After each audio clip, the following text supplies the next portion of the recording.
At 6 o'clock the next morning, there was a light mist. The first car was off on the run, and another car followed it every 2 minutes.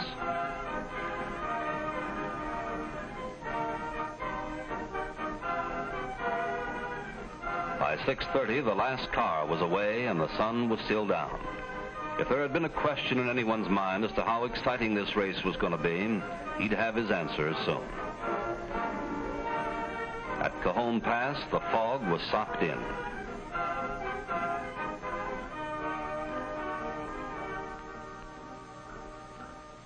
Heavy fog and mountain driving, as tough a combination of gas-eating driving conditions as you can get.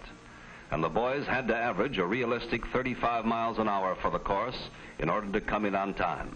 And they had to conform to all the traffic laws and regulations in the 2 states of California and Nevada, their counties and their towns.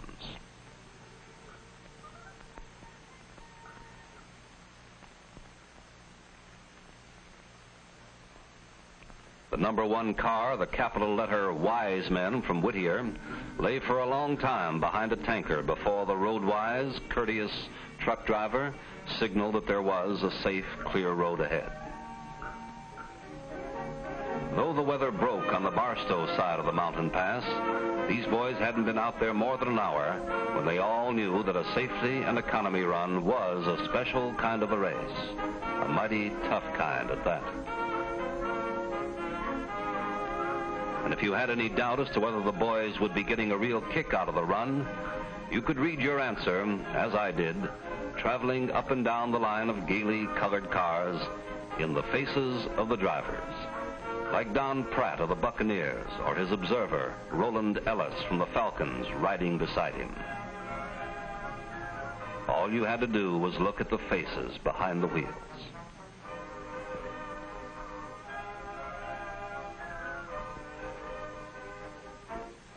Remember, this is not only a story about officer, boy, and automobile. It's also about the road. These teenage kids were watching it like hawks, doing a job of navigation just like the boy Mark Twain did on the Mississippi River. For the time being, the road was straight and clear. Maximum safety speed, 55 miles per hour. They were moving on to Barstow. The road, like the river, had its branches. They converged at Barstow, and so did the traffic. It thickened, and the cars crawled like flies on sticky paper. You couldn't even get into 3rd gear, and the gas was burning up fast. As Malauka, the driver for the Deciders, put it, that was all part of the game, the nerve test. Imagine getting a thrill at 15 miles an hour, sweating out gas.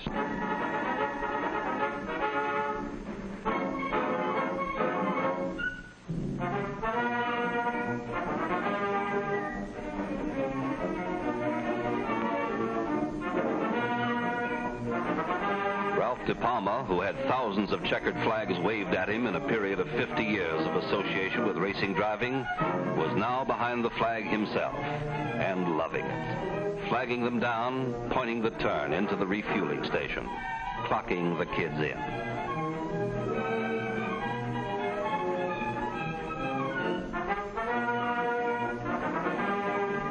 The wide spread between the cars on the road narrowed, and they piled into the station bumper to bumper. I was waiting anxiously for Jim Hummer to come in, and I kind of choked up a little when I saw him make the turn.